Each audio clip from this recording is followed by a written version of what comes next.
No good advice. Express your love for serial cheat. Hello, I'm H.G. Tudor.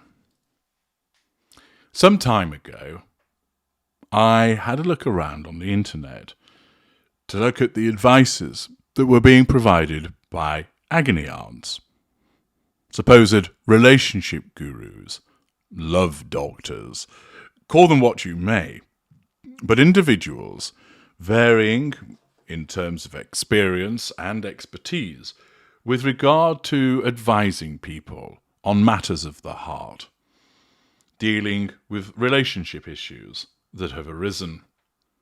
Time and time again, I saw instances which demonstrated a clear or likely narcissistic dynamic which the advisor had wholly failed to identify.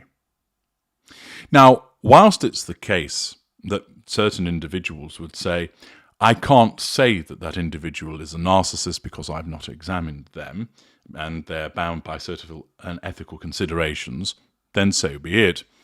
But for many of these individuals, they wouldn't be bound by certain ethical considerations, and they would be able to state, it would appear that you're likely to be dealing with a narcissist, or even go further and say, this person is clearly a narcissist. But they don't. Not because they're holding back saying that, but simply they didn't identify it. They lacked the expertise to identify that they were looking at the dynamic between a victim and a narcissist. This failure of expertise not only, of course, means that the victim is not being given the right advice, but they invariably end up being given dangerous advice, whereby they are advised to take a course of action which is contrary to their best interests. They are given no good advice.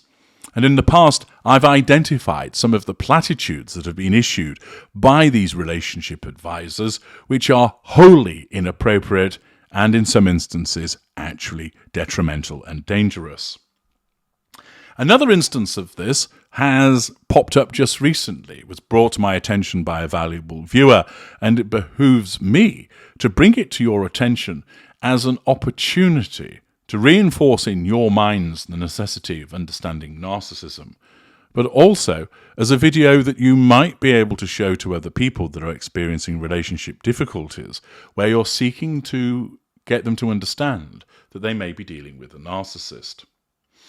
Too often, because these relationship advisors are prevalent, they appear on television, in magazines, in newspapers. They often have considerable followings, and there are instances where their advice for certain situations is proper and appropriate. It's only fair to make that point. But repeatedly, they fall short when it comes to recognizing a narcissist at work and offering the appropriate advice to the victim. This instance has been highlighted in an article by Joey Crutchley, who writes for Entertainment Daily. This report states as follows. This morning viewers fume over Deirdre's advice to caller whose husband cheated multiple times.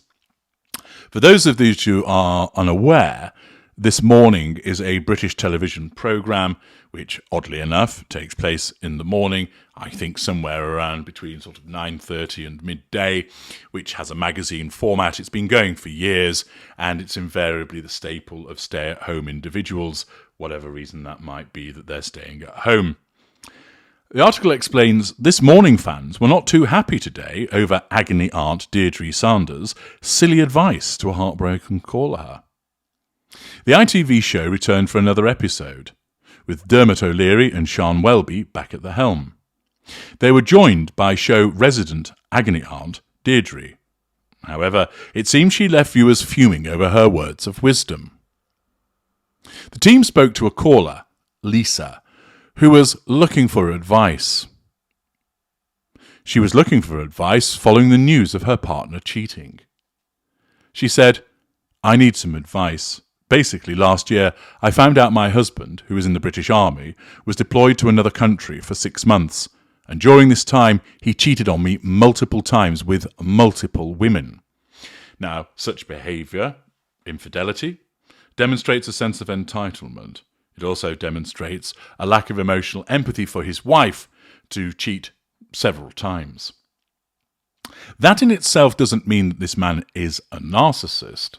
It raises the possibility that he might be as a consequence of the fact that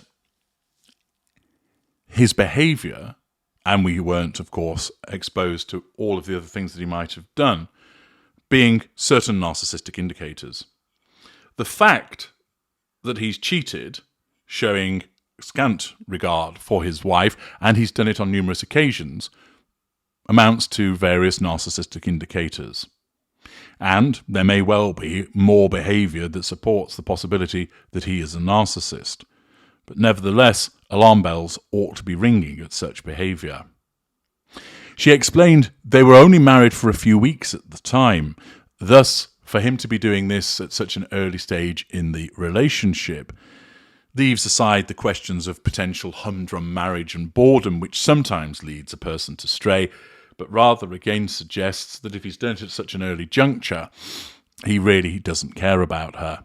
Furthermore, she was also pregnant. The lack of emotional empathy indicators continue to stack up. Lisa explained, "I've decided to stay, but I'm finding it really hard. I don't know what to do. I'm constantly changing my mind. I feel like I've been hit by a bus," she added. Deirdre, the agony aunt, replied, "I'm so sorry. What a terrible experience. Have you had a chance to talk to him? There's no excuse for his behaviour, but has he opened up about what he thinks lay behind that?" The caller then noted how he claimed it was the fact that he was away, as well as the peer pressure from the other boys in the army. Well, undoubtedly peer pressure exists, but this may well be blame shifting on his part. Rather than taking responsibility for his behaviours, he simply places the blame elsewhere. "I couldn't help it that my dick slipped into several different women. It was because I was away at the time." Notice, of course, that his wife is away from him, but she wasn't jumping on John the Milkman's cock and bouncing up and down on it. She revealed he said he just got carried away. He slept with one, then before you know it, he had about 4. Indeed, that's a frequent occurrence, of course, that while you're making the beast with 2 backs with one person, all of a sudden you suddenly find that now it's become 2. And before you know it, you're playing hide the sausage with a 3rd. And then after that, you're discussing Ugandan affairs with a 4th. It's easily done, of course. She was then asked by one of the presenters if he's apologised. She said, "He's very remorseful. I've never seen him beg so much over the last few months." Now, there's a possibility that that remorse is genuine, but also, and more likely, it's fake. And of course, what he's engaging in pity plays and preventative hoovers to try and stop her from ending the relationship. She explained that she had been in contact with one of the women her husband cheated with. She said the woman has gone into great detail about what's happened and what they've done. Lisa admitted she finds herself stalking the woman on social media and comparing herself to her. In response to the situation, Deirdre then suggested, "It's such good news that your husband is very remorseful, that he is very sorry. So now what you need to do is put in sort of practical building blocks to try and rebuild a trust between you." The agony aunt then explained how the caller and her husband need to express their love for one another. She added, "You know, sometimes it feels a bit unromantic to say, but you have to make sure that you do have a kiss and a cuddle every day, that he says, 'I love you.' Try and set aside time where you really check in with each other." Now, this advice is wholly inappropriate. He's not cheated once. He's cheated several times with several different women, and it's clearly he was getting up to all sorts given the level of detail that one of them provided to the wife. Moreover, he did this very early on in their marriage and when she was pregnant. There are plenty of red flags. I suspect that there are other behaviours that he is engaged in that would support a finding that he's likely to be a narcissist, but we're not privy to them. But the fact is that rather than explain to her that she, or rather than try and obtain more information from Lisa about what his behaviours to make a determination as to what actually might be going on here, Instead, the agony aunt says, "Oh, it doesn't matter that he's dipped his wick in 4 other women. Have a kiss and cuddle with him." What preposterous advice. "Oh, it doesn't matter that he's been bouncing up and down on other women whilst you've been carrying his child and you're on your own back home. He's living the life of Riley, splitting the bearded clam. Oh yes, not a problem. All you need to do is set aside a bit of time where you really check in with one another." Balls. The agony aunt ought to have been asking more questions to find out more about his behaviour, because she should have been alerted to the fact that this may well be the behaviour of a narcissist. Now, as I've made clear on many occasions, just because somebody cheats, that doesn't make them a narcissist, but it is an indicator, and one should be looking for other indicators. For instance, how often has this taken place? How many times has it happened with people? How frequently have these things occurred? What else has been going on? And instead of doing that, she just doles out advice about have a kiss and a cuddle and set time aside and try and check in with one another. That, if he is a narcissist, is no good advice. Instead, she should be trying to determine what he is, and then, and only then, offer appropriate advice as to the steps that she should take. It's unsurprising that a number of viewers, whilst not necessarily recognising that this might be a narcissist at work, took issue with the advice of the agony aunt. The article continues by explaining it's fair to say some fans were fuming over Deirdre's advice. Rushing over to X, one person said, "Jesus, Deirdre, he's just slept with 4 women and you advised they must kiss and cuddle and check in with each other." Someone else fumed, "Lisa, don't listen to Deirdre. You need to get rid. You're just going to be tormented whenever he's away," which of course is a valid point. A third added, "Oh, Deirdre, why aren't you telling her to leave and stop making Lisa feel like it's her fault? He's a cheat. He'll always cheat. He's not worth it." Another chimed in and quipped, "Your husband is cheating on you with several women. Give him a cuddle. Deirdre, you're silly." A fifth proclaimed, "Have a kiss and a cuddle every day. What, with a cheating scumbag? I suppose it's different from going on the website and having a nice walk."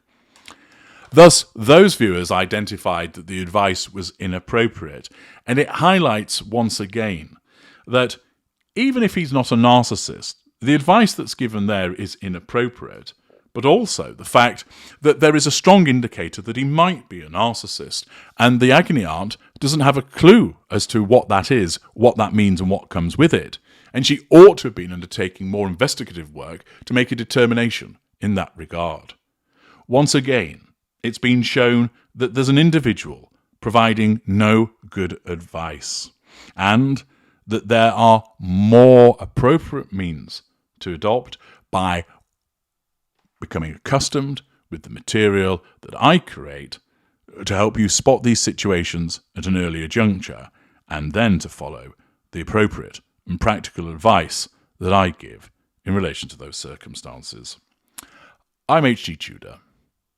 Thank you for listening.